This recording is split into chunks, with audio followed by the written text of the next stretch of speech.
This might be a record for me personally in terms of time between uploads, but I just want to burn through as many of these guides as I can. Who knows how many changes are going to happen to this one, although Range has been kind of skating by in terms of getting big adjustments. So maybe this one will last a little bit longer, but that could also be some hopium. Anyways, let's get right into this guide. First things first, this should have gone in the last video, but YouTube is horrible about notifying me of such things. But we have a second member here on the channel. YouTube doesn't give me notifications on when people join or become members, but I try to check for it on a regular basis. Anyways, thank you Sanders6620 for joining the channel, going above and beyond and supporting. If anyone else here listening wants to go above and beyond, there are membership options. There is a link in the description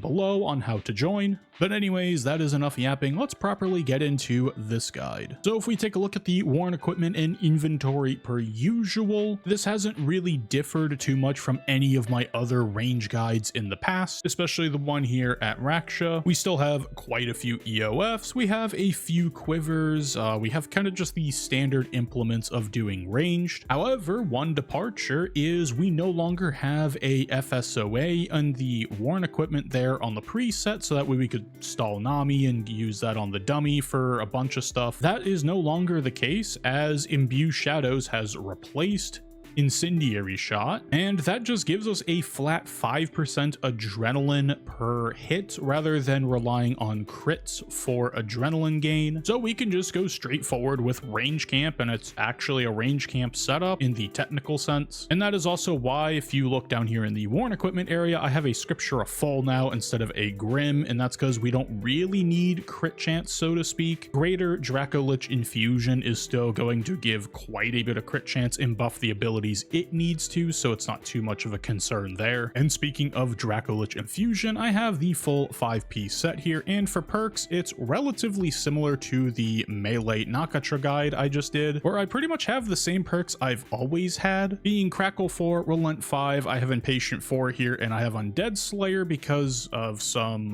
Vorkath stuff. You can just put whatever you want here if you're not really doing anything involving undead targets. We don't have Diable Dracolich in 2026, so I kind of make this a multi-purpose armor set that allows me to do all the content I want to, but I digress. And I have Biting 4 mobile on this set, and I originally had I think it was an Invigorating combo, or maybe it was Enhanced Devoted or something. No, I think it was Lucky 6 Absorbative 1. Regardless of what I have on here, I now have an Ultimatums for Genocidal, and I'll put the combo up here that I used in order to get this perk. It wasn't too bad to get from what I remember. Now, on the topic of perks, a perk that has come into game recently is the Equilibrium perk, and there is a lot of debate on whether it's actually better or not. And personally, I don't think it's worth redoing my entire perk setup and all of my gear setups and everything else just to eke out a little bit of extra damage on a few abilities. And in Range's case specifically, Dracolich Infusion buffed abilities are much stronger than the damage you would otherwise gain on Equilibrium compared to a Biting 4 setup. And I'm not going to go spend 300 mil on a perk that's probably going to get some form of adjustment here soon. We're still very much things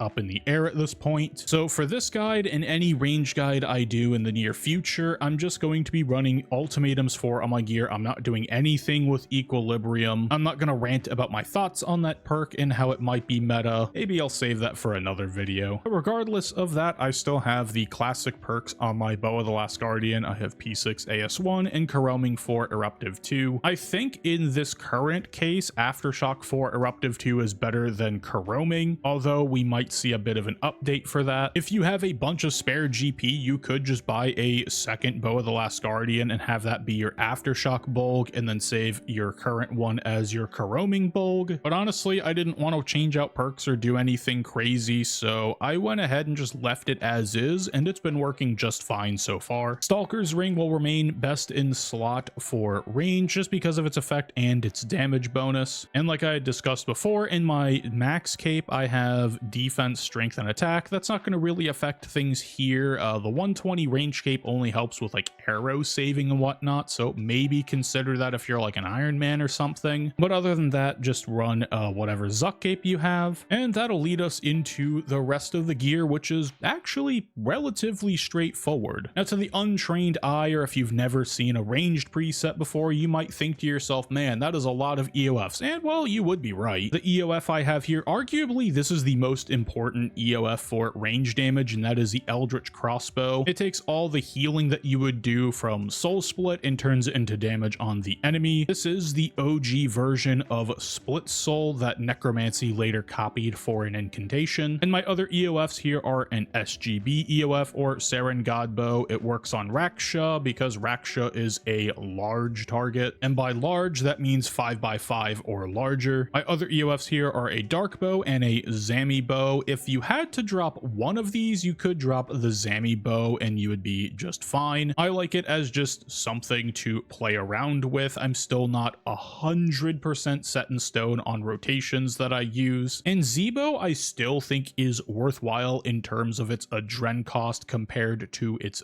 damage, at least in comparison to Snapshot. You could think of the Zami Bow EOF as kind of like a nice midpoint between your Snapshot ability and a Dark Bow EOF, as its adrenaline cost is in between the two, and so is the damage dealt. And all of these fire 2 hits. Snapshot is 2 hits, Zebo's 2 hits, Dark Bow is 2 hits, so it is a nice EOF, but not the end of the world if you don't want to bring one. In the quivers, I have full arrows, Wen arrows, and Death Spore arrows. Now for this rotation, I'm not even going to bother building up Wen stacks or really using Wen arrows at all. I have them in here for if I want to go for like a faster kill time, but just using Death Spore and full arrows, I've been able to get anywhere in the 116 to 120 range for a kill time as just a simple style camp, which for just using full arrows is more than fine with me. But I did want to put the Wen arrows in here for people who like building Wen arrow stacks. They are better, like they are double the damage, they are worth their weight in order to build up, but with how many stacks they require plus how many stacks Death Spore requires, sitting here and just punching a dummy or bringing a combat dummy in and just hitting it a bunch of times to build up all your arrow stacks, it's pretty annoying right now. So maybe we could see some changes in the future to make those a little more fluid to use, but we'll just have to wait and see on that one. And the rest of the preset is pretty straightforward. I have a combat dummy just to build Death Spore stacks inside of the instance because we only have a 10-second timer. I have a Vit Pot just to help with some of the phase transitions, like the P1 and P2 phase transition when all the rocks are falling around. Sometimes it's nice to have a Vit Pot if you don't want to move around a bunch or you just get some really bad RNG on the rock formations. It's just a nice tool to have. Blue Blubbers and Super Guthix Brews are all you're really gonna need for this. If you're a little bit nervous and you want to bump these up to Saradomin Brews, you could for the extra healing, but once you get comfortable with this boss, this is all the food you'll really need. And this amount of food I think is overkill, but I kind of just throw it in here to help fill out the preset a little bit. I have a couple spiritual prayers here as we will be using a Ripper Demon, and then just some standard issue items like some Vuln Bombs, a Nexus for some defensives, and then I just have a Summoning Renewal and an Elder Overload, so I can just refresh these as I'm doing kills and as they're going away, rather than having to load my bank preset and then load my main preset again. I can just go up to any bank chest or like the one over in Wars, and I can just right click load last preset, and I just do this every single kill. And the Spring Cleaner is just to like auto alch and auto get rid of some of the drops that happen to show up and just convert them straight into cash. I have quite a few springs in here left over, and this is like the only place I can think of to actually use it, so I just take advantage of the fact that I have a bunch of springs. If you don't have a Spring Cleaner, you don't need it. You just pick up the commons at the end of the kill like a normal person, but if you do have it, this is one of those bosses where you can can bring it along and it has some benefit. And that's about it as far as the gear is concerned. Now the items in my bank preset that I use before I start the hour, we can just start here with relics. I'm using Zerk Fury and Fanta Life, and I do still swap to Heightened Senses as it is nice for getting out double dark bows. I like having the adrenaline headroom rather than just saving a little bit of adrenaline on the one dead shot I'm going to be pressing. But if rotations come out in the future that happen to be efficient and use COE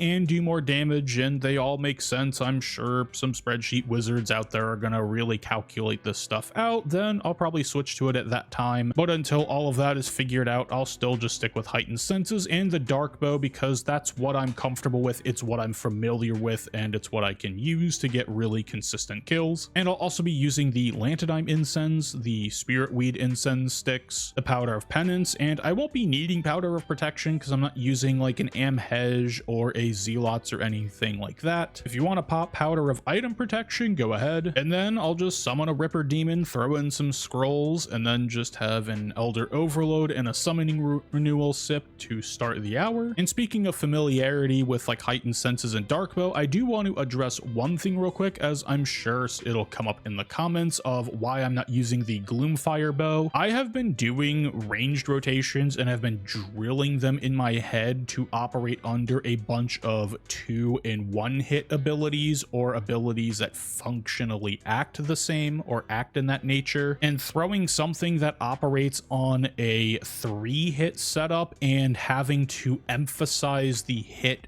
be on the third one that's proccing Bolg. And for those who don't know, the Gloomfire bow's first 2 hits are very weak, and then the third hit is extremely strong, so you want to be on 1 Bow of the Last Guardian stack with your special attack active, so that way that third hit is the one that works with the perfect equilibrium proc, thus maximizing the damage effect of both the Gloomfire spec and the Bow of the Last Guardian procs. And I just haven't really gotten used to using a Gloomfire bow yet. It is better damage by a decent chunk than compared to a dark bow, but if you screw it up, it is slightly worse. And anytime I've tried using the Gloomfire bow, it just gives me a headache and I have to unlearn all of my muscle memory. So again, if someone comes up with a big ol' grand rotation that uses Gloomfire bow, then I'll definitely give it a shot later on if I see it written down somewhere. But for now, I'm just gonna stick with the dark bow. Anyways,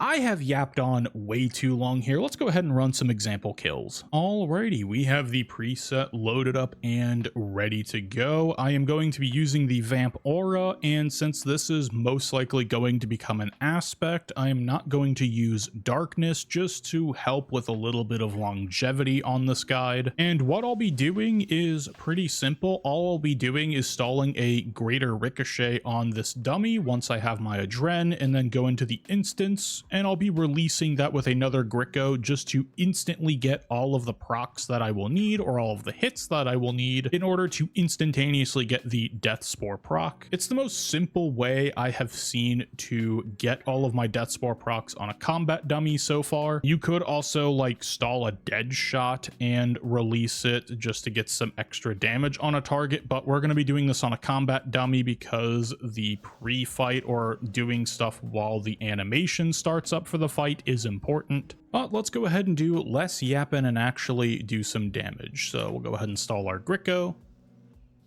and go ahead and enter the portal here into the security gate. Go ahead and start. And I like to dive to this tile here, drop my combat dummy, and then target cycle, press my Gricko, releases it, and then just immediately dismiss the dummy. Surge with a Death Swiftness, and then hit Imbue Shadows, and ACB, make sure my full arrow is equipped, and then target cycle with a Gale Shot, and then I just press left click there so I also get my Vuln Bomb out.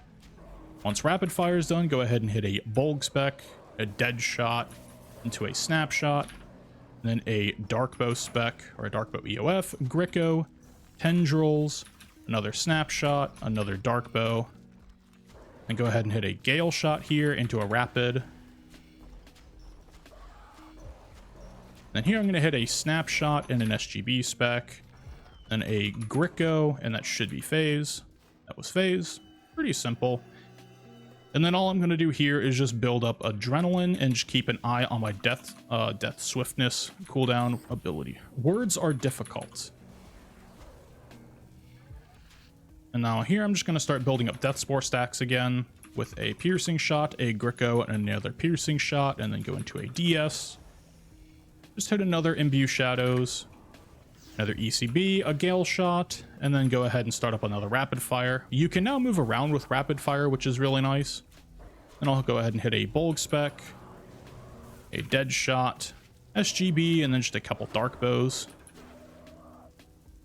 Left it on 500 HP, but it is what it is. 116.8 when I full arrow camp seems to be the most common time that I get. That feels like a pretty optimal kill, at least for me, just running in here with some full arrows and just killing the boss. Now, if you want to speed up these kills a little bit, but you don't really want to build stacks on the combat dummy or build them up at wars, something you can do in that little interim period where you're waiting for your death swiftness cooldown to be reasonable in order to build up death spore stacks. You can take that point in time where you're building up adrenaline and use it to build some when arrow stacks, and then just use the when arrow proc somewhere on like hit 3 or 4 of your rapid fire, or let it just cook on hit 1 of the rapid fire if you want. And that 30% damage from built up when arrows will definitely help speed up phase 4 a little bit and would stop the issue like I had where I was on, you know, like 500 or 2k HP left. That is something to consider. And then if you want your timer to be even faster, you can build up when arrow stacks at the very beginning. Instead of just stalling Gricko on that combat dummy at wars, you can build up 10 when arrow stacks and then go ahead and stall a Gricko and do the same thing, and then put on the when arrows somewhere halfway in between your rapid fire or so, and you'll be off to the races. But that is how I have been killing Raksha so far with range camp. They're straightforward kills. I have been enjoying them so far, and that's all I really have to say on that.